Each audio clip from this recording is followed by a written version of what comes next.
নমস্কার বন্ধুরা, তোমরা সবাই কেমন আছো? আশা করি সবাই ভালো আছো। আমার চ্যানেলে তোমাদের সবাইকে স্বাগত জানাই। আজকে আমার লাঞ্চের থালিতে কি কি মেনু আছে তারই ভিডিও তোমাদের সাথে শেয়ার করব।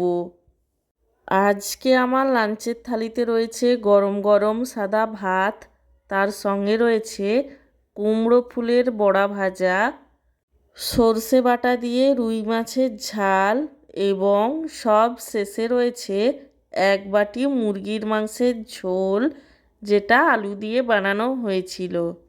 আমার আজকের এই লাঞ্চের থালির ভিডিওটি তোমাদের কেমন লাগলো সেটা কমেন্ট করে জানিও। আর ভিডিওটিতে লাইক দিতে এবং চ্যানেলটিকে সাবস্ক্রাইব করতে একদমই ভুলো না। সব শেষে তোমাদের সবাইকে জানাই আমার তরফ থেকে অসংখ্য ধন্যবাদ ভিডিওটি দেখার জন্য।